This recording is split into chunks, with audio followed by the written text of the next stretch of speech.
Olá pessoal, eu sou o professor Rogério e hoje nessa videoaula ou nessa palestra eu vou abordar o tema da indústria química e seu envolvimento, ou como queiram, o seu desenvolvimento com as duas grandes guerras, com a Primeira e com a Segunda Guerras Mundiais. Tá? Eu aconselho que durante essa videoaula ou essa palestra vocês anotem termos, conceitos, curiosidades que vocês por acaso não conheçam e depois me escrevam, né, aí nos comentários para tirar dúvidas. Tá? Assim que se eu puder respondê-las será um prazer. Ok? Bom, nessa palestra, resumidamente, eu vou tratar da quinina, né, que é um medicamento aí para tratamento da malária. Vou falar das indústrias de corantes e de medicamentos e da relação entre elas, tá? Entre a produção de pigmentos têxteis principalmente e medicamentos, a formação de um cartel de indústrias. Eu vou falar um pouquinho sobre o período entre guerras, depois sobre a Segunda Guerra de Hitler e do nazismo e por último apresento as referências bibliográficas. Então, para que a gente possa se situar, né, essa videoaula vai tratar um pouco da história do desenvolvimento científico, mais especificamente da química, né, que é a minha área de formação, entre os anos de 1850 a 1950 aproximadamente, né, um período aí de aproximadamente 100 anos. Tá? Então vamos lá. A malária é uma doença transmitida pela fêmea do mosquito Anopheles, né? Quando essa fêmea está contaminada com o plasmódio, com o protozoário plasmódio, né? Tem duas espécies possíveis. Se ela estiver contaminada, a fêmea pode transmitir esse plasmódio para o ser humano, né? Esse plasmódio vai até o fígado, lá ele começa a ovoposição. Esses ovos infectam as células do fígado, os hepatócitos, e também eclodem e vão para as células do sangue, para os eritrócitos, e ocupam esses eritrócitos, e o desenvolvimento dos ovos dentro desses eritrócitos causa a sua erupção, né? Esses eritrócitos estouram. Então aí são mais ou menos, de forma resumida, o mecanismo da transmissão da malária. Tá? A malária, segundo a OMS, a Organização Mundial de Saúde, em 2008, na África, exclusivamente na África, em 2008, cerca de 400 milhões de pessoas estavam em risco de transmissão da malária. Tá? Em 2010, 3 milhões de crianças morreram menores de 5 anos. Isso corresponde a aproximadamente 2/3 das crianças nascidas. Então veja isso. Em 2010, segundo a OMS, aproximadamente 2/3 das crianças que nasceram na África, especialmente nesses países que estão coloridos aqui, né, no mapinha, 2/3 das crianças aproximadamente morreram antes de completar 5 anos de idade, como causa a malária. Tá? Diversos medicamentos têm sido utilizados no tratamento da malária, entre eles um que para nós é talvez bastante famoso, a cloroquina, né? Por outros motivos aí relacionados com a Covid. Infelizmente, a hidroxicloroquina não apresentou um resultado satisfatório para o tratamento da doença do coronavírus, né? Mas ela é usada no tratamento da malária.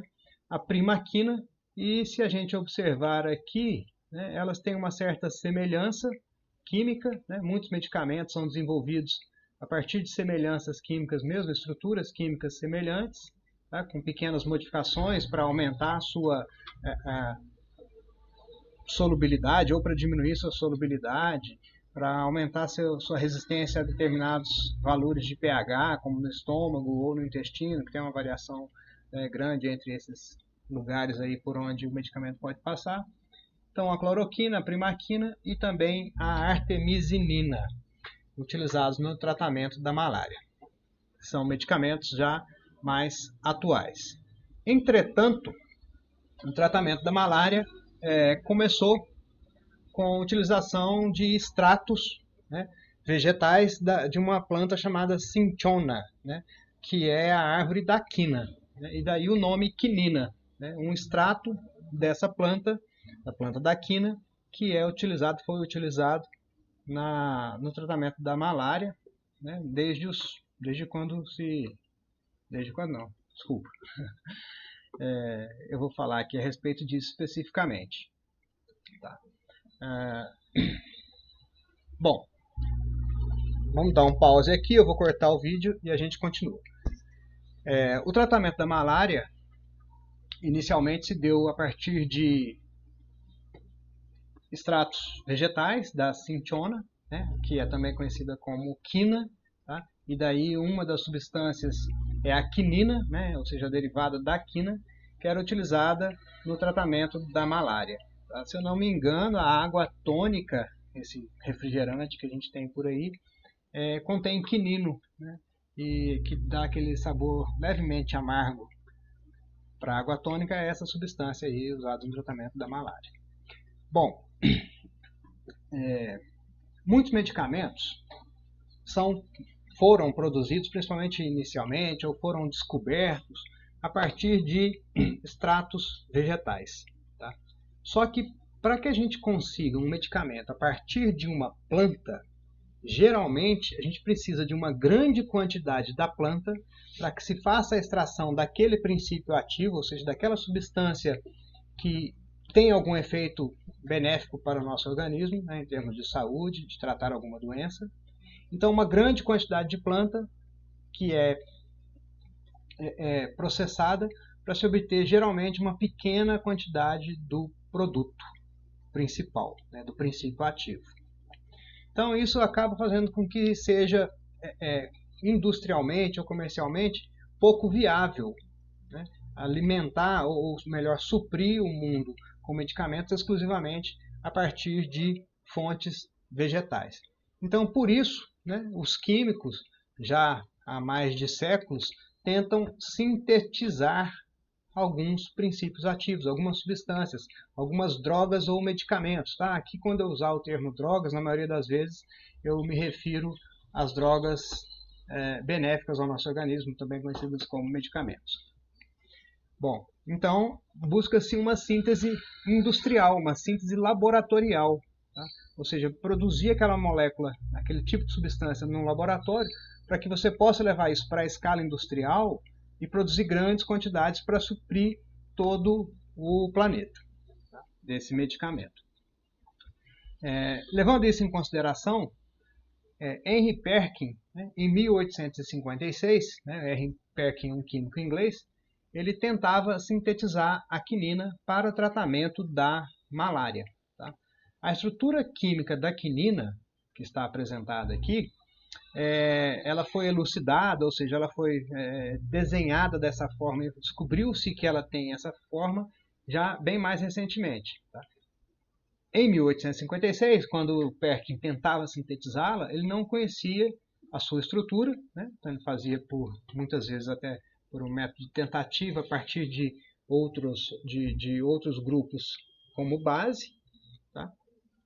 E não conseguiu sintetizar a quinina. Tá? Um dos problemas pelos quais ele não conseguiu sintetizar exatamente a quinina é que a sua estrutura apresenta 4 centros assimétricos, também conhecidos como carbonos quirais, tá? Que são esses 4 átomos de carbono circulados aí de vermelho. Tá? Quando a gente estuda isomeria ótica, lá na química orgânica, a gente, se você não estudou ainda, a gente tem uma formulazinha lá, né, até fácil de ser deduzida, mas não é assunto exatamente agora desse tema. Para cada carbono quiral desse aí, existem 2 elevado ao número de carbonos quirais, estruturas possíveis. Tá? Então, a quinina tem 4 carbonos quirais. Então, o número de estruturas possíveis estereoisométricas são 2 elevado à 4ª potência, ou seja, 32 moléculas muito parecidas, tá? Porém com distribuições desses centros quirais aí. Corta de novo, né? Vamos falar de novo aqui sobre... Então, um dos problemas para sintetizar a quinina é que ela apresenta 4 centros estereoquímicos, 4 carbonos quirais, que são esses 4 carbonos circulados aí de vermelho na estrutura da quinina. Esses 4 carbonos quirais, né, são centros estereoquímicos, são estruturas opticamente ativas, né, um assunto da química orgânica, a estereoisomeria. Isso leva a um número elevado, a 2 elevado à quarta potência, tá? Ou seja, 32 estereoisômeros possíveis da quinina. Então, é por isso, é muito difícil sintetizá-la exatamente da forma como ela é ativa, tá? Então, ele não conseguiu, Perkin não conseguiu sintetizar a quinina, né, nos meados do século XIX, né? Até porque, como eu tinha falado inicialmente, a síntese parcial da quinina foi obtida em 1918, a sua síntese total apenas em 1944, ou seja, cerca de 90 anos depois de que Perkin tinha tentado, e a elucidação estrutural dela, final, só se deu em 1967. Como Perkin tentava sintetizar a quinina, ele por acaso, né, vamos dizer por acaso, eu não sou muito fã dessa palavra, não foi por acaso, ele estava trabalhando e aí descobriu uma outra coisa, né? Ele não simplesmente jogou lá e aí surgiu isso, não, estava trabalhando e observando, né, um trabalho de laboratório, você tem que observar todos os resultados, para que você, entre aspas, tenha a sorte de descobrir coisas como, por exemplo, Perkin descobriu, entre aspas, por acaso. Ele descobriu uma substância que apresentava uma coloração violeta. Essa substância aqui, chamada de malveína. Tá, mas qual que é a novidade disso? A novidade disso é que até então não existia nenhum pigmento artificial, ou seja, nenhum pigmento que poderia ser feito no laboratório, poderia ser levado para uma indústria para ser produzido em grandes quantidades, com a cor púrpura. E o Perkin conseguiu sintetizar, né, tentando a quinina. Não conseguiu a quinina, mas conseguiu a malveína. Tá?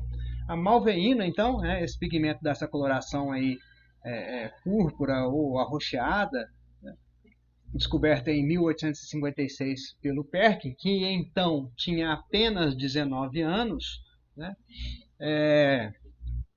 foi uma, digamos assim, uma revolução na moda inglesa, né? Então aqui temos um vestido tingido com essa malveína, o selo britânico também com esse mesmo pigmento aí, tá? O nome malveína é porque esse pigmento ele era obtido também, né, antes de ser conseguido a sua síntese industrial, a sua síntese em laboratório, ele era obtido a partir de uma planta chamada malva. Interessantemente, a indústria de corantes, né, o pigmento da malveína aí faz parte da indústria de corantes, né? Essa indústria não prosperou na Inglaterra. Tá? Por que não prosperou na Inglaterra? Os estudantes alemães, que também tinham uma indústria química já bastante bem estruturada nessa época, os estudantes alemães iam para Londres para estudar com Hoffmann e com Perkin.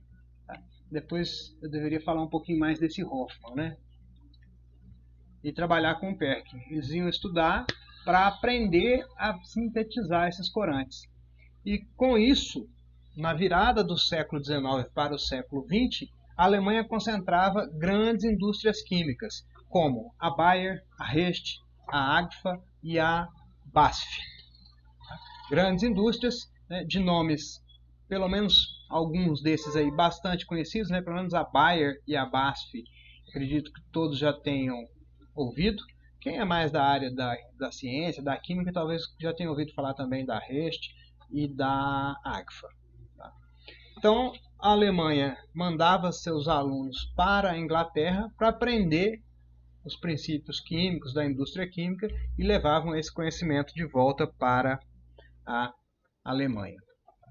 A companhia Bayer, por exemplo, em 1899, patenteou a aspirina, né? Patente do nome aspirina é uma patente da Bayer, né? Aspirina se refere ao ácido acetil salicílico, que a gente usa para dores em geral, né? Dor de cabeça, um analgésico e antitérmico. Tá? E a Bayer também fazia utilização, né? Produziu heroína e morfina para uso em combate. Né? Os combatentes, né? Das Forças Armadas lá da Alemanha usavam, acredito também que de outros países também, heroína juntamente com a morfina para aliviar a dor, né? No caso de algum ferimento em guerra. Aqui tem não sei se é exatamente, uma página do American Journal of Physics de dezembro de 1901. A página de uma revista científica, de um periódico científico, né, de 1901, onde tem um anúncio aqui de produtos farmacêuticos da Bayer, que é o hidrocloreto de heroína.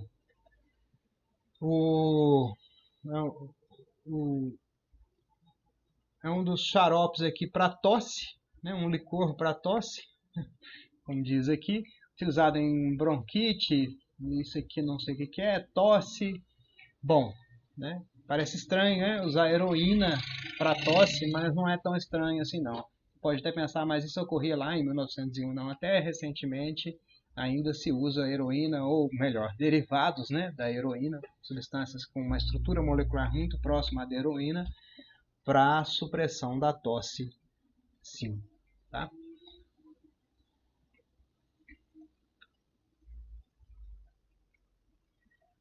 Detalhe aqui, eu grifei aí, que uma das companhias aí que fabricou esse medicamento, né, para tosse é uma Farbenfabriken. Desculpem, o meu alemão é muito fraco. O alemão não é fraco, eu não falo alemão nada, mas nem sei pronunciar. Então, mas esse Farbenfabriken é uma fábrica de corantes. Tá? Farben são pigmento, corante, cor, tinta, algo assim em alemão. Então você observa aí que existe uma relação entre a fábrica de medicamentos e a fábrica de corantes. Tá? Se a gente voltar um pouquinho no que eu estava comentando, a partir da tentativa de sintetizar um medicamento, o Perkins sintetizou um corante. Essas indústrias geralmente andam juntas. Aqui mais um exemplo de rótulo de xarope para tosse, né? O problema, tosse, mais ou menos como um personagem nosso aqui do Brasil de humorístico, né? A gente poderia dizer, tosse, seus problemas se acabaram. Chegou a glicoheroína de Smith, né? Ou seja, glicoheroína, uma heroína para tosse, morfina para dor, não, morfina não, desculpa, a heroína para tosse, que eu tinha falado antes aqui, também era heroína, né? Para tosse também. Tá? Não é de se estranhar que ainda hoje a gente use isso e muitas pessoas gostam disso. Pagar isso resolveu uma coisa. Bom, então a Bayer usava a heroína para supressão da tosse. A Bayer também sintetizou a alizarina. Né? A alizarina é um pigmento de cor alaranjada, que está apresentado aqui na tela. Esse pigmento de cor alaranjada aqui, né? É a alizarina, que foi sintetizada a partir do antraceno, uma forma mineral que contém esses anéis benzênicos aqui. Então, depois de várias etapas, né, por modificações do antraceno, ele se transforma nesse pigmento colorido que é a alizarina. Qual que foi a vantagem dessa aqui? A alizarina era obtida de maneira natural, a partir de extratos vegetais. Como eu disse um pouco antes, né, só para reforçar isso, quando a gente obtém algo, para que a gente possa obter algo a partir de fontes naturais, a gente precisa de muito daquela planta para obter um pouco do produto final, purificado. Na síntese de laboratório, você faz direto aquele produto e geralmente a partir de uma matéria-prima mais barata, como aqui o caso era o antraceno, e o preço abaixou muito. No caso, a Bayer conseguiu abaixar de 15 dólares por libra, que era a natural, para 55 centavos por libra, de dólares por libra, a sintética. Essa libra que eu estou falando aqui não é a libra esterlina, não, é a libra de peso, tá? Ou seja, aproximadamente meio quilo. Então, resumindo, a obtida de fontes vegetais custava 15 dólares meio quilo e a sintética 55 centavos de dólares por meio quilo. Tá? Então, o preço abaixou muito para esse pigmento, também sintetizado pela Bayer. A BASF, né, que BASF são as iniciais de Badische Anilin Soda Fabrik, que é fábrica, vamos lá para a nossa aulinha de alemão, fábrica de soda, soda é a soda cáustica, né, os derivados dos hidróxidos de sódio lá, e anilina. Anilina também é um corante, né? A gente já deve ter usado a anilina aí como corante alimentício. São derivados da anilina que apresentam cores variadas. Então, fábrica de soda e anilina de Badische. Badische é uma região, na região de Baden, lá na Alemanha, ao sul da Alemanha. Então, a BASF produziu o índigo sintético, o índigo blue, né, com menor preço do que o índigo natural. O índigo é a coloração azul, se eu não me engano, muito usado para tingimento de jeans, tá? Esse pigmento aí. Aqui está a estrutura química. Tá? Não sei se vocês repararam, mas é interessante observar que geralmente as substâncias coloridas apresentam um grande número de conjugações. O que são conjugações? Conjugações são essas alternâncias aqui entre ligações duplas e simples. Duplas e simples. Aqui no caso, desculpe a minha habilidade com o cursor aqui é ótima, né? Vocês perceberam? Mas aqui é dupla simples, dupla simples, dupla simples. E essa conjugação, essa alternância de ligações duplas e simples, desculpa, esqueci de ir para cá, bom, faz com que há uma mobilidade das ligações π. E essa mobilidade das ligações π gera um comprimento de onda, né? São elétrons, são ondas se movimentando tem uma determinada frequência, um determinado comprimento de onda, e geralmente as substâncias coloridas, ou seja, aquelas cujas quais a gente enxerga cores, apresentam essas conjugações, essas alternâncias, um grande número de alternâncias entre ligações duplas e simples, como aqui na molécula do índigo natural, que foi produzido sinteticamente pela BASF. A Alemanha, então, possuía, no final do século XIX, início do século XX, uma dominância muito grande no mercado das tintas e dos medicamentos. Como eu disse, essas duas indústrias andaram juntas e andam até hoje. Em 1904, Karl Duisberg, que era um dos dirigentes da Bayer, ele propõe exatamente com essas palavras, porém não na língua portuguesa, a formação do cartel das indústrias de tintas e medicamentos. Tá? Inicialmente foram dois grupos formados que em 1926, ou seja, num período entre guerras, então isso aqui é interessante a gente ressaltar, principalmente quando eu voltar a falar do período entre guerras. Então, em 1926, esses dois grupos idealizados inicialmente por Karl Duisberg, eles se fundiram para formar um enorme cartel conhecido como IG Farben Industrie. Tá? IG Farben, voltando para a nossa aulinha de alemão, Interessen, Gemeinschaft, Farbenindustrie, ou, em outras palavras, na língua portuguesa, uma comunidade de interesses, não sei se é exatamente isso que significa, mas eu diria é um cartel, da indústria de corantes. IG Farben, né? Às vezes eu vou tratar simplesmente por IG Farben, a Interessengemeinschaft Farbenindustrie, ou o cartel da indústria de corantes, em 1926, que é um período entre guerras, tá? Um período de grande recessão econômica mundial, tá? Com a quebra da Bolsa de Nova York lá em 1929, sinceramente, não me pergunte nada sobre isso, porque bolsa, economia, infelizmente, não é comigo mesmo, tá?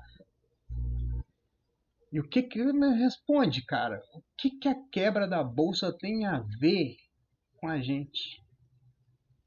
Só porque a gente é capitalista, né? Aí, por sermos capitalistas... Bom, deixa isso para lá, isso não faz parte dessa aula, não é assunto. Rogério, volta. Ok. Então foi formado o grande cartel da indústria de tintas, né? Com enormes edificações, com grande quantidade de produção química. A indústria química na Alemanha prosperou muito. E em 1914 a Alemanha entra para a Primeira Guerra com uma certa ingenuidade. Como assim?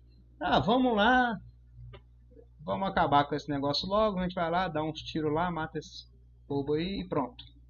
Então ela tinha pólvora suficiente para apenas poucos meses de combate.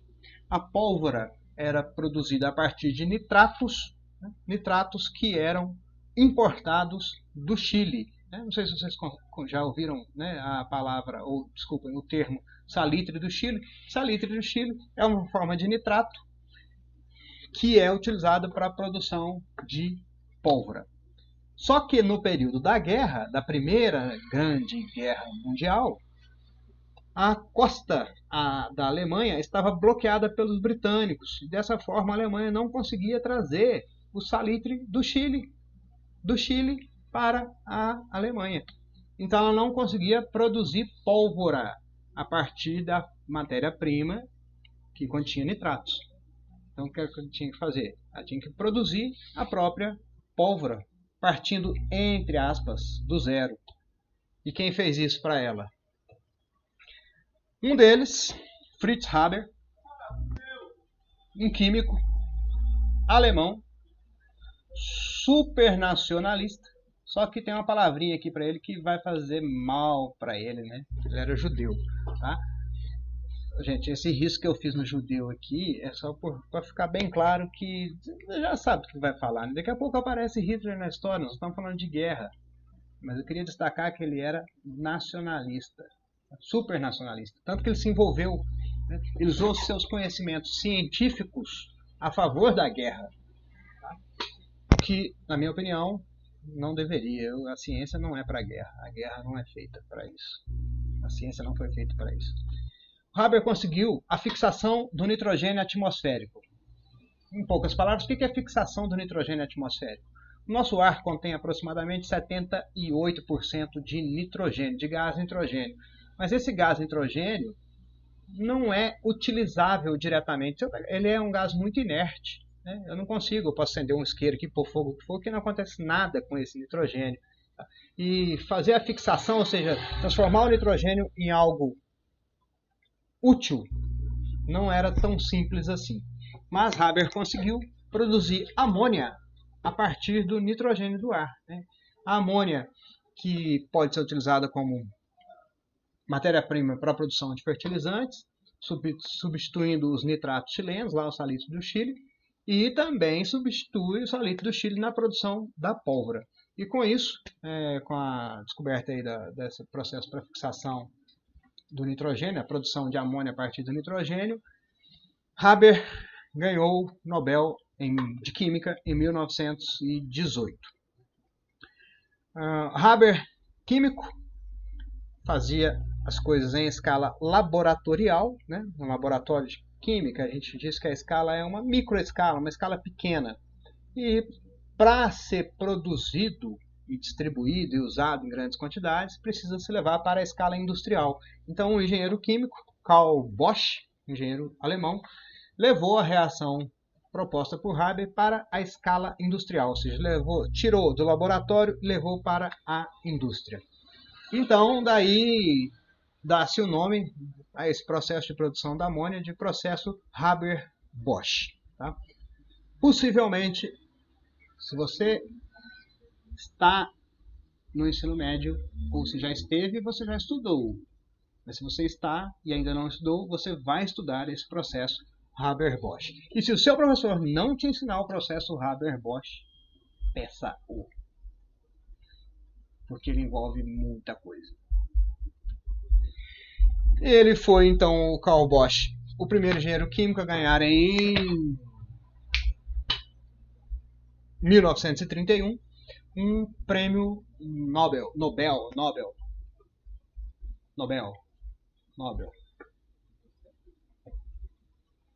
Não sei. Juntamente com Friedrich Bergius, porém por outro processo que, se eu não me engano, era o processo de produção de combustível sintético a partir da hidrogenação da hulha. Difícil isso, né? Depois anotei, pesquisa, pergunta.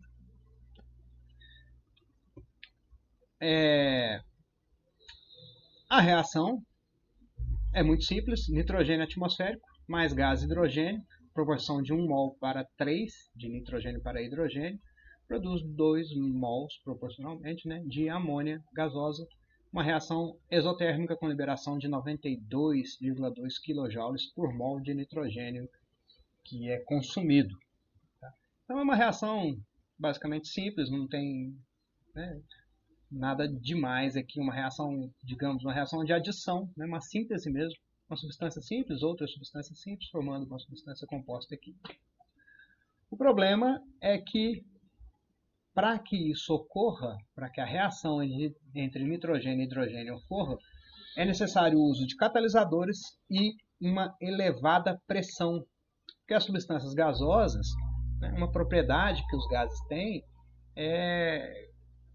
devido à sua energia cinética relativamente alta, eles se espalham, quase não há interação entre as moléculas, então a tendência delas é se espalhar e não se agrupar. E para ocorrer reação química, é importante que haja esse agrupamento, as moléculas têm que se encontrar uma hora. Então, por isso, para a ocorrência dessa reação, deveria se comprimir o sistema. Essa aqui é a primeira ideia de Haber, lá da escala laboratorial, observe que são equipamentos pequenos, para a produção de amônia. Aqui embaixo está escrito em alemão, Haber-Le-Rossignol, aparato para síntese da amônia. Tá?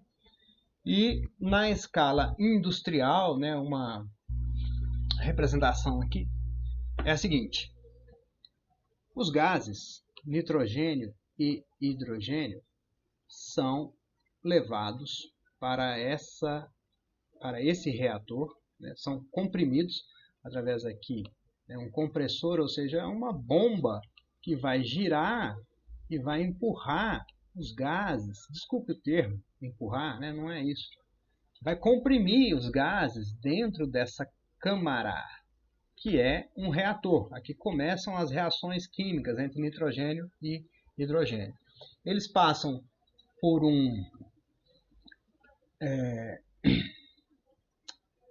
por algumas placas contendo catalisadores. Geralmente esses catalisadores são catalisadores metálicos, às vezes de metais nobres como platina, paládio, níquel, tá? E vão também para o aquecimento. Então eles são comprimidos e mandados para dentro dessa câmara, onde tem os catalisadores e onde tem o aquecimento. Então os gases quentes e comprimidos começam a reagir, produzindo amônia, porém a reação não se dá 100%. Uma parte desses gases vira amônia, outra parte não. Então, o grande segredo para a produção industrial é o reaproveitamento do nitrogênio e do hidrogênio que não reagiram. Eu vou voltar um pouquinho aqui na equação. Olha, tá vendo essa dupla semiceta?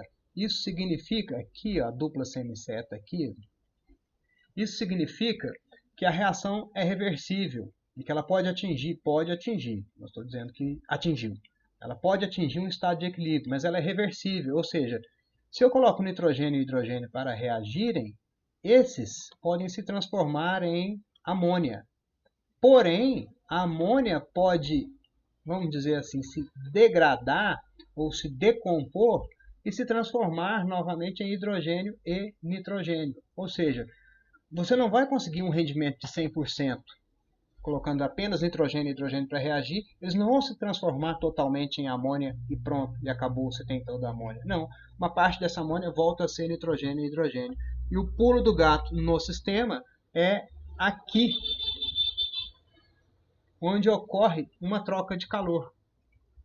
Nessa troca de calor, os gases resfriam. Com o resfriamento dos gases, há uma tendência maior de condensação da amônia. Tá? Por que será que a amônia se condensa? Condensar, quem lembra, é gás indo para a fase líquida. Tá? Um pouquinho diferente de liquefação, porque as substâncias são naturalmente gasosas e elas vão vivenciar uma fase líquida. A amônia, ela tem átomos apenas de nitrogênio e hidrogênio, com uma grande diferença de eletronegatividade entre eles. Quem não estudou ainda vai estudar, quem não estudou passou, já era, perdeu, volta lá, procura, estuda. A amônia faz ligações de hidrogênio. As interações intermoleculares da amônia são ligações de hidrogênio. São mais fortes que aquelas ligações apolares, as interações apolares que existem em nitrogênio sozinho ou hidrogênio sozinho, tá? Nos gases N2 e H2. Então, as interações da amônia são mais fortes e por isso ela se condensa mais facilmente. Então, nessa troca de calor, inicia-se o resfriamento, né, que passa ainda para um condensador. No condensador tem um fluxo aqui, ó, de água fria. A água fria sobe, percorre esse caminho, né, vai roubar o calor da sua vizinhança. A vizinhança é quem? Amônio, nitrogênio e hidrogênio que passaram, né, pela reação e que estão aquecidos. Essa água sai quente, né, ela entrou fria, pegou o calor, sai quente. Isso faz com que os gases se resfriam. A amônia, que faz interações mais fortes, condensa. E ó, a amônia indo embora aqui, ó, as gotinhas, ó, gotinha de amônia aqui. Eu não sei porque que dá aquele risco ali não, mas você está vendo aqui as gotinhas de amônia, ó. A amônia caiu aqui. Nitrogênio e hidrogênio continuam gases, são rebombeados por esse compressor, são aquecidos novamente, aqui eles estão frios, né? Quando eles passam por essa câmara, eles se aquecem, por quê? Porque eles estão roubando o calor da amônia que veio quente e voltam para o ciclo. Então, o nitrogênio e hidrogênio não saem do ciclo, isso aumenta a produção de amônia, né? Forçando a barra lá naquele equilíbrio químico que eu tinha comentado. Além disso, né, bom, então, a partir da amônia, a amônia é um produto fixado, nitrogênio, a gente consegue trabalhar com ela, a gente consegue fazê-la ser oxidada e virar nitratos, por exemplo. Tá? Só que além disso, na Alemanha também não tinha estoque de borracha para manter o seu exército. Tá? E o submarino alemão, o submarino Deutschland, foi 2 vezes aos Estados Unidos, levando corantes e Salvarsan. Salvarsan era um medicamento produzido pela Rest, levava esse medicamento, levava diversos corantes e voltava com munição e borracha. Isso aconteceu, né, durante a guerra, a Alemanha fazendo comércio com os Estados Unidos. Tá? Ou seja, não vou falar de política aqui. Com isso, 7 companhias norte-americanas se juntaram aos acordos do cartel lá da IG Farben da Alemanha. Entre essas indústrias americanas destacam-se a Standard Oil, a DuPont e a Alcoa. Alcoa, produção de alumínio, Standard Oil, exploração de petróleo e derivados, e DuPont, fibras sintéticas, polímeros. Então, durante a Primeira Guerra, nos tempos da Primeira Guerra Mundial, como a Alemanha já tinha uma excelente indústria química e ainda agregou a ela indústrias americanas, a Alemanha estava dominando a produção industrial nos períodos da Primeira Guerra.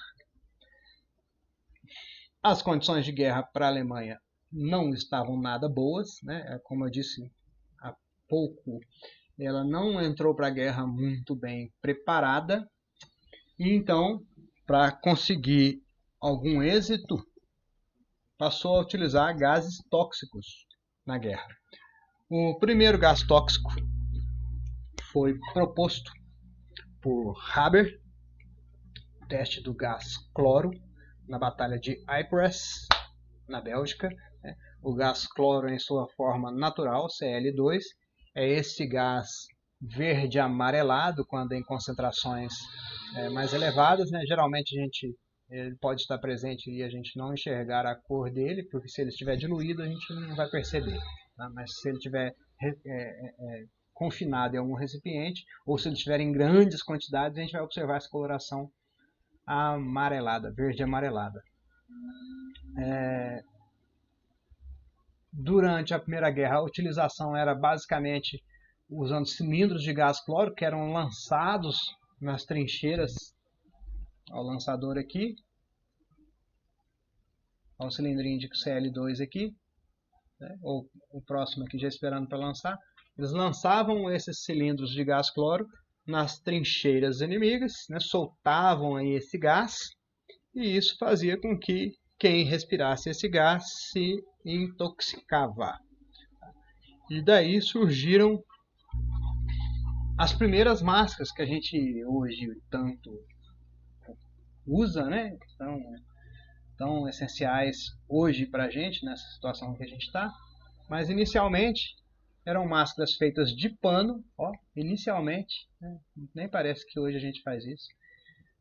Só que aqui elas eram umedecidas com urina, tá? A urina tem substâncias básicas. A urina não é exatamente uma substância básica, um meio básico, mas ela contém substâncias que contêm nitrogênio, que são básicos, e o cloro tem características levemente ácidas, ou não, tem características ácidas, não são levemente não. Então, algumas substâncias da urina conseguem absorver esse cloro, tá? E aqui a gente tem alguns jumentos, é um só, né? Utilizando máscara, e outros dois aqui, não vou comentar sobre a opção deles não, às vezes eles estão ali porque são ordens. O desenvolvimento das máscaras, né? Essa aqui parece já que é uma máscara com filtro de carbono, né? Carbono ativado, né? Um pó de carvão, mas não tenho essa certeza para afirmar, tá? Então, na Primeira Guerra, além da primeira utilização de gases tóxicos, também a gente tem o desenvolvimento das máscaras de proteção aí, tá? O gás cloro, ele provoca inúmeros males na pele, queimaduras e destruição dos tecidos, nos olhos pode causar queimaduras, e sua principal intoxicação se dá por vias respiratórias, causando tosse, irritação das mucosas, sufocamento,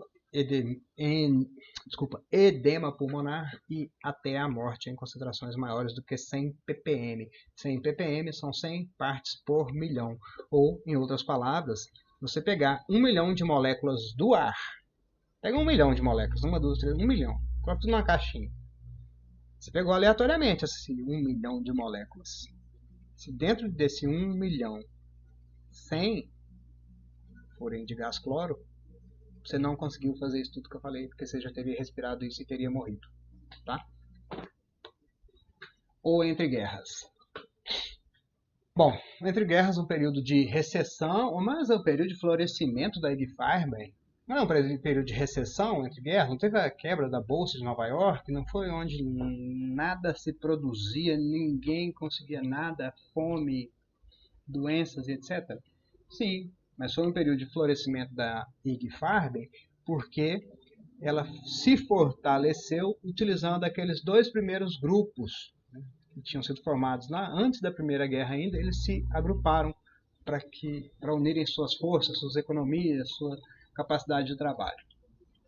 Duisberg, que era um dos diretores da Bayer, que criou a IG Farben, ele já dizia que a Alemanha precisava de um Führer. Führer é um líder, digamos assim. Antes mesmo de Hitler se tornar público, ele dizia que a Alemanha precisa de um líder.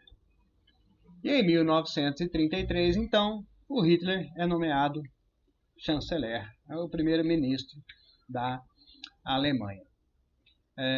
A partir de então, a IG Farben passa a ser acusada de ser uma indústria judia, devido a seus judeus lá nos cargos de direção, engenheiros, químicos e etc.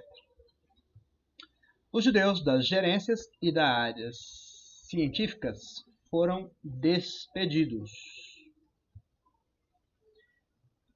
Haber, que era um supernacionalista, aquele químico que ganhou o prêmio Nobel, que conseguiu sintetizar amônia a partir do nitrogênio atmosférico para utilização como fertilizante, como pólvora, fugiu para a Suíça e lá morreu. Dizem que morreu de desgosto, porque ele era supernacionalista. Mas lembra que eu risquei que ele era judeu, por isso que ele não duraria muito tempo nessa história.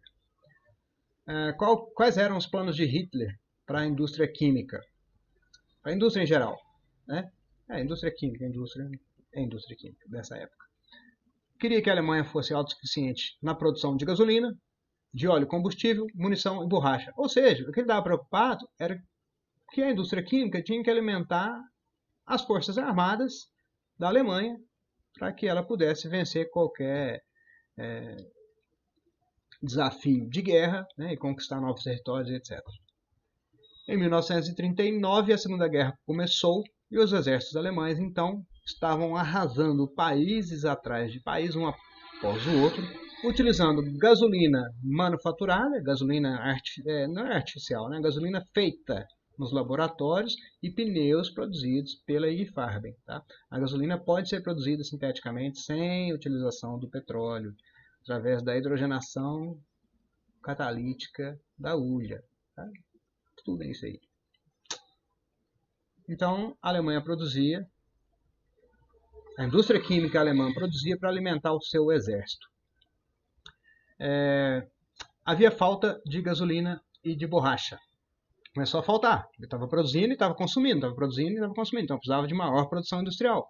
Para ter maior produção industrial, precisava de mais homens trabalhando. Mas precisava de mais homens para ir para o exército. Então começou a faltar mão de obra. Qual foi o plano de Hitler para isso? Qual foi a solução final que ele teve para essa questão? Ele simplesmente começou a preparar um ataque à Rússia e criou, para atacar a Rússia, um grande complexo em Auschwitz, ao sul da Polônia, para que pudesse esse complexo industrial da IG Farben suprir o exército alemão quando fosse atacar a Rússia. Por que foi escolhida essa região aí da Cracóvia, né, o sul da Polônia, lá em Auschwitz? Por quê? Porque essa região era abastecida por rios, né? A indústria precisa de muita água, a indústria química precisa de muita água, era abastecida por estradas e por linhas férreas. Tá? Então tinha água, tinha como transportar, e outra coisa, essa região era muito rica em carvão, né? Carvão mineral, essencial para a produção da gasolina e de outros derivados. Aqui a gente tem uma foto de 1944 do complexo da IG Farben, lá na Polônia. Tá? Então, aqui o rio Vístula, riscado aqui, acho que aparece a indústria de combustíveis, a indústria de borracha, a mina de carvão e processamento, ali o rio Vístula. Tá? Então, mostrando como era esse aglomerado de indústrias aí, lá em Auschwitz. desculpa, lá na Polônia. Em 1942 já faltava muita mão de obra nas indústrias da IG Farben e com isso judeus, ciganos, prisioneiros de guerra e estrangeiros foram todos levados para os campos de concentração. Nesses campos de concentração, todos esses prisioneiros, que não eram apenas judeus, destacando também que tinha cigano, prisioneiro de guerra, estrangeiro, todos eles eram divididos basicamente em dois grupos. Aqueles que tinham força de trabalho, ou seja, aqueles que seriam úteis para trabalhar nos laboratórios, nas indústrias da IG Farben, e aqueles que não eram úteis, que marchariam para os campos de extermínio. Com isso, eles buscavam obter a maior quantidade de trabalho possível, com o menor custo. Eram prisioneiros, basicamente, então não pagava nada, nem dava alimentação, não tratava, não precisava fazer nada, só punha esse povo para trabalhar até a morte, basicamente. Eles eram submetidos a temperaturas muito baixas, sem roupa suficiente, em condições sanitárias inexistentes praticamente, sem alimentação, tá? E iam de madrugada trabalhar, voltavam ao anoitecer. Passavam o dia todo trabalhando, repousavam poucas horas e logo tinham que trabalhar novamente. As imagens não são muito agradáveis. A alimentação era insuficiente para a manutenção da vida. A perda de peso médio das pessoas prisioneiras que trabalhavam era de 3 a 5 quilos por semana. A estimativa de vida depois que os prisioneiros eram levados para essas condições era de cerca de 3 meses. Nessas fotos, os mesmos prisioneiros antes e depois. Aqui eu não sei exatamente quantas semanas, mas quando chegavam e alguns dias ou semanas depois. Condições extremamente precárias.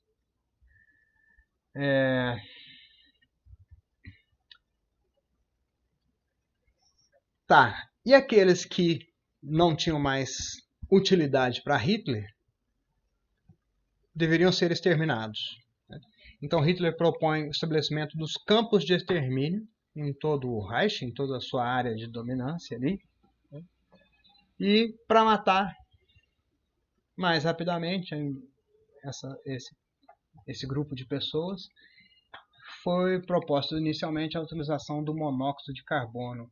Esse monóxido de carbono era produzido a partir de motores a combustão.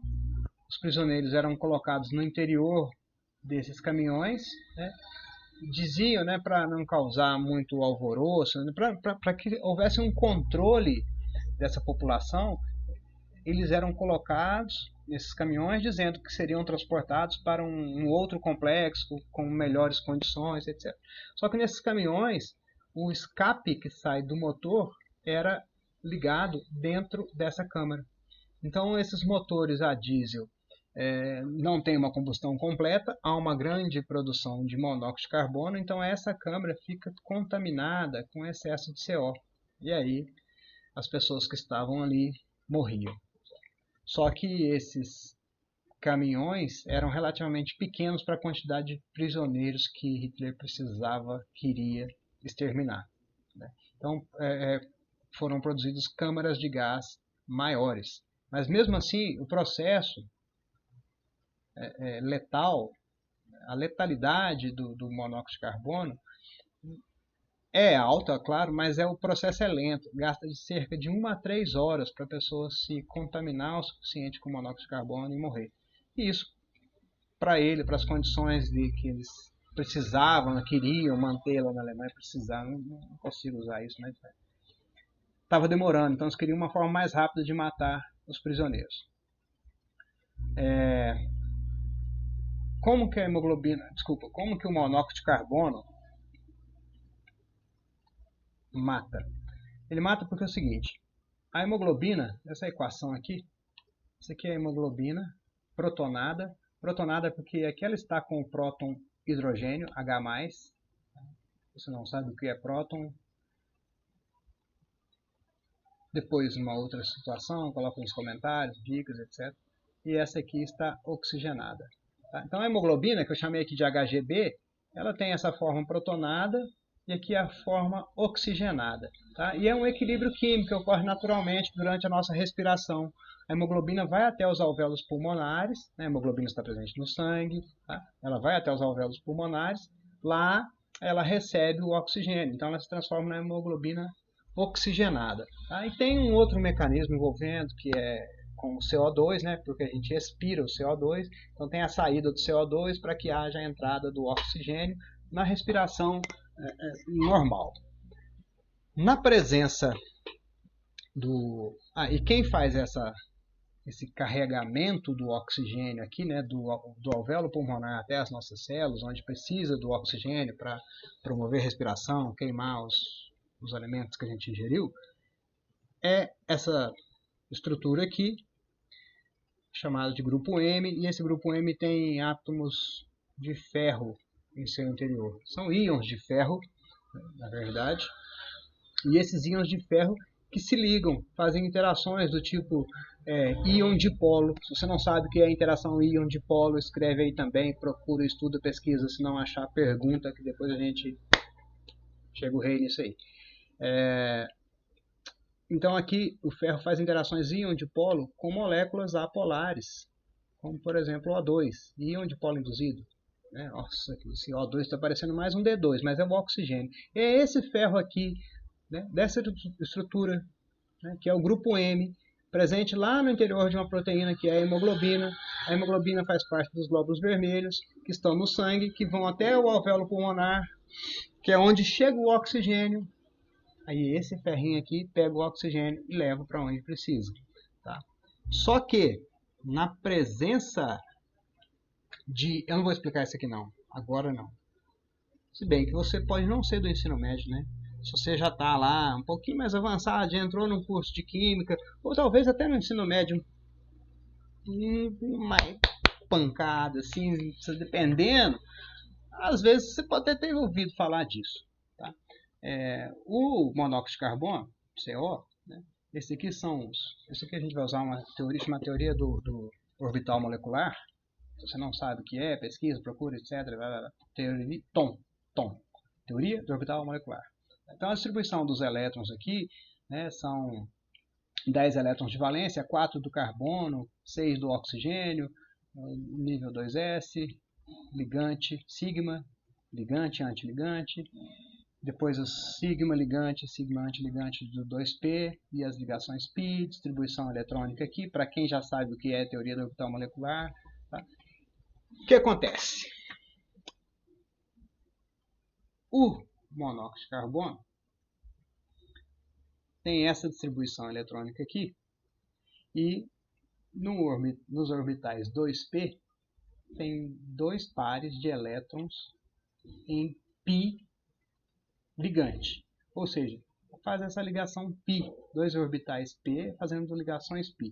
Não é uma coisa que eu vou falar numa outra aula, mas se você reparar, ó, é amarelinho com amarelinho aqui, tá vendo? Amarelinho com amarelinho, e aqui vermelhinho com vermelhinho. Essa representação que eu uso sempre para esse tipo de explicação aqui.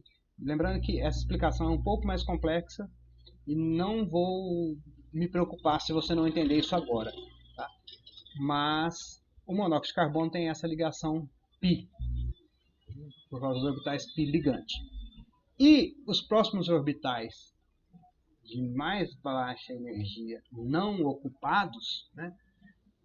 Se você já estudou, vamos voltar a falar, você vai entender. Se você não estudou e quiser estudar, mas não é muito assunto para ensino médio, o que eu estou falando aqui são do HOMO e do LUMO. É do highest, esse aqui é o HOMO. Tá? HOMO, H-O-M-O, Highest Occupied Molecular Orbital. Ou, em outras palavras, na língua portuguesa, orbitais moleculares de mais alta energia ocupados. E esses aqui, representados aqui agora, aqui, ó, esse aqui é o LUMO, L-U-M-O, LUMO, Lowest Unoccupied Molecular Orbital. Ou, em outras palavras, orbital molecular não ocupado de mais baixa energia. Tá? Então são esses dois aqui. Aqui que ocorrem as transições eletrônicas, etc. Podem ocorrer aqui entre esse HOMO e LUMO aqui, dependendo desse valor dessa diferença de energia. Bom, e o LUMO do CO tem essa forma, ó, amarelinho com vermelhinho, vermelhinho com amarelinho. Reparou que é diferente? Embaixo, amarelinho com amarelinho, vermelhinho com vermelhinho, aqui é ligante. O de cima não combina, o de cima é antiligante. E o orbital pi antiligante do monóxido de carbono tem essa forma aqui. Agora, sabe como que é a forma do orbital D do ferro 2+, presente lá na hemoglobina? Olha aí, é um orbital do tipo T2G. E esse orbital do tipo T2G tem uma semelhança estrutural, uma simetria apropriada para fazer ligação com o monóxido de carbono. Essa ligação chamada de retroligação pi, porque os elétrons do ferro se ligam a essa vacância aqui, ó, essa vacância aqui, ou seja, no LUMO, né, do monóxido de carbono. Aqui não tem elétrons, o ferro tem, o ferro empresta esses elétrons e faz uma ligação pi aqui com o monóxido de carbono. E essa ligação pi aqui é relativamente mais forte do monóxido de carbono com o ferro, tá? Essa ligação aqui é mais forte do que do ferro com o oxigênio. Então, quando você respira CO, esse CO chega lá no alvéolo pulmonar, a hemoglobina, quando tem o ferro 2+, lá no grupo M, vai encontrar oxigênio e CO. A ligação com o oxigênio é fraca. Ela pode acontecer? Pode. Você vai continuar respirando parcialmente com aquele oxigênio, vai. Só que a ligação com o CO é mais forte. Então, estatisticamente, a probabilidade de o ferro se ligar àquela ligação mais forte é maior. Então, o ferro passa a levar para dentro do seu organismo, a hemoglobina passa a levar para dentro do seu organismo, o monóxido de carbono e não o oxigênio. Então, você vai ficando sufocado e em elevadas concentrações de monóxido de carbono, tchau, já era. Por isso, não fique em ambientes fechados com motores a combustão ligados. Tá? Garagem, não existe isso. Mas se por acaso você vê alguém ligando o carro de manhã para aquecer numa garagem fechada, está errado duas vezes. Primeiro, porque não precisa ligar o carro para aquecer hoje em dia, não. Você liga e sai andando. Tá? É frescuragem isso aí. E outra é que garagem fechada vai acumular o monóxido de carbono, resultado da combustão incompleta de combustíveis fósseis. Tá? Isso a pessoa respira muito, né? Aquecedores, a gás também, direto a gente tem história, notícia ruim disso aí. Bom, o CO mata, mas é lento, até 3 horas demora para matar. Então, a IG Farben possuía um formicida, um veneno para formiga, Zyklon B, pesticida. Esse pesticida é o cianeto de sódio, que em meio ácido produz ácido cianídrico, né, que libera cianeto, que é extremamente tóxico. Então, esse Zyklon B passou a ser utilizado como uma nova forma de matar os prisioneiros, porque ele produz um gás que é o cianeto. Tá? E nesse caso, o cianeto interfere diretamente na cadeia respiratória, né, dentro da mitocôndria, especialmente atrapalhando o mecanismo de oxidação do citocromo, porque aqui, vamos lá, vou deixar esse mecanismo aqui melhor. O que acontece é o seguinte, na cadeia respiratória, uma das etapas do ciclo da cadeia respiratória envolve a oxidação, que é a passagem de ferro 2 para ferro 3, um ferro presente no citocromo, e também uma etapa de redução.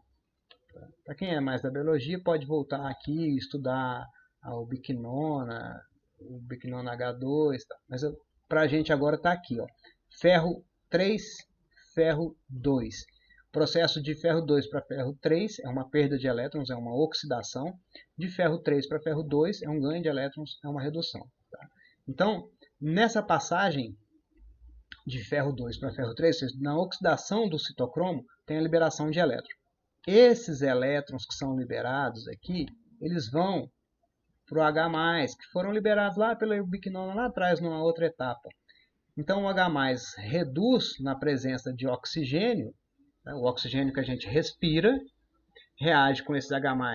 Eu estou mostrando com o dedo aqui, desculpa que eu não estou acostumado a isso. O oxigênio que a gente respira reage com o H+, mais os elétrons que vieram da oxidação do ferro, para formar, ó, foi para lá, para formar água, que é um dos produtos da nossa respiração.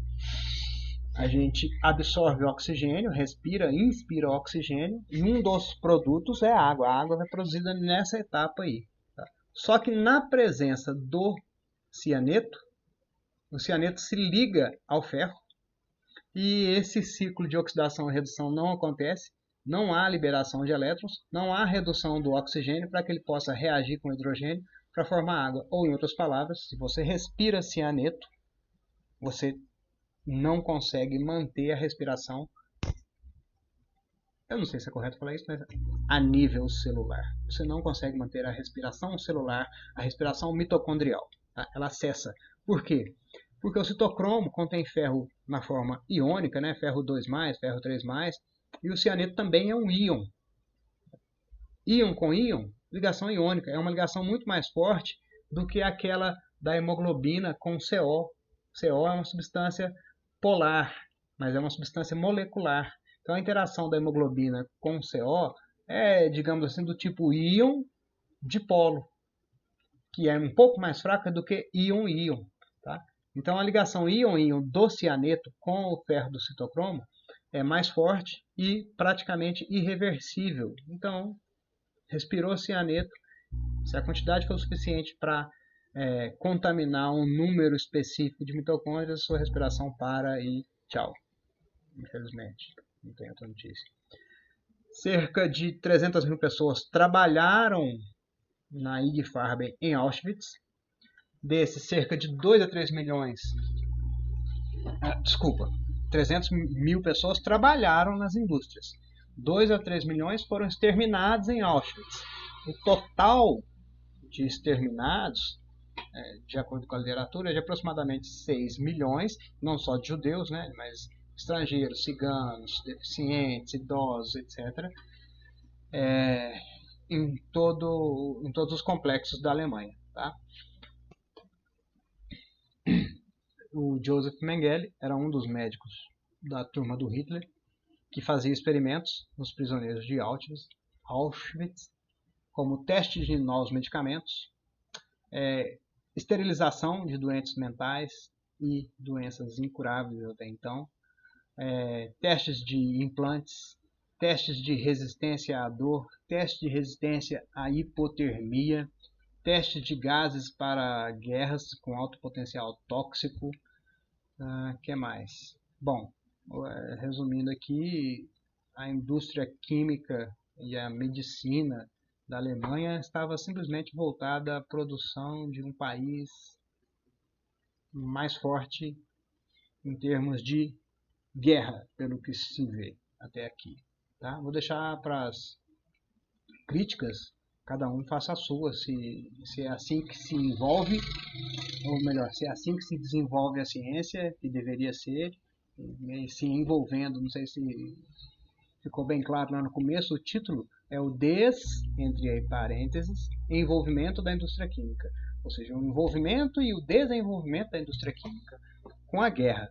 É válido ou não é? Muita coisa foi descoberta, muita coisa foi sintetizada, muitos produtos, muitos medicamentos, mas é assim que a vida caminha mesmo? Pós-guerra, ocorreu o julgamento de Nuremberg. O julgamento foi limitado só aos principais nazistas e os diretores, digamos assim, da IG Farben foram considerados culpados por escravização e assassinato em massa. Porém, suas sentenças variaram de apenas 1 a 8 anos. Tá?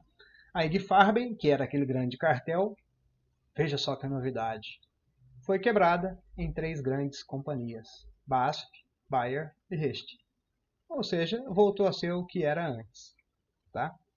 Então, as críticas a respeito dessas empresas, dessas indústrias, né, a respeito do desenvolvimento químico e a sua relação com a guerra, isso aí vai ficar para a cabeça de cada um e raciocinar, pensa sobre isso, ver se é assim, será que é esse o caminho? Já falei, né? Referências bibliográficas. Precisando, consultem essas referências. Perguntas, dúvidas, sugestões, escreva no comentário aí. Na medida do possível eu tentarei responder. Ok? Referências. Artigos científicos. Não vou comentar sobre eles aqui, né, exatamente. Você pode procurar essas referências se você dá um pause aí e procura. Tá? Algumas pessoas aqui, só interessante. Excelente pessoa, conheço pessoalmente, foi meu orientador na Química Nova, então é um artigo em português para quem não lê em inglês. Tá? Aqui da Organização Mundial da Saúde, os dados a respeito da malária que eu tinha comentado. Ok. Também Revista da Medicina Tropical Brasileira, Journal of Chemical Education, Criminologia e Polícia, American Journal of Pharmacy. Então procurem essas revistas, se você consegue essas referências, se você consegue ler em inglês, ótimo. Se não consegue, tem referência em português, tem muito mais coisa por aí. Alguns livros relacionados à época, Memória da Barbárie, Holocausto, Massacre de 6 milhões, A Indústria do Holocausto, isto é, Indústria do Conhecimento, Livro do Conhecimento. Se você precisar, dá um pause aí, procura. Eu não tenho esses livros, não tenho essas referências, porque eu tenho a seguinte teoria. Livro, quando eu compro, eu leio e passo para frente. Eu não guardo o livro. Vou guardar para quê? Para ficar na minha estante ali? Não tem estante aqui, né? Para ficar lá, aquele monte de livro. E não vai um monte de gente lá em casa para pegar livro e ficar. Não, então eu li, vazou. Vai para outras pessoas, porque outras pessoas têm que ler. E eu falo para ela, você vai ler? Você quer ler? Beleza, mas depois você passa para outro, não fica com esse livro aí não. E se você quiser fazer o mesmo, acho que é interessante. E os artigos científicos aí, todos eu li online. Desculpa, eu li na tela, né? Não li online. Fotos e ilustrações tirados de diversos sites. Os principais estão aí, listados. Ok? Muito obrigado por sua atenção. Precisando, escreve no comentário. Até mais.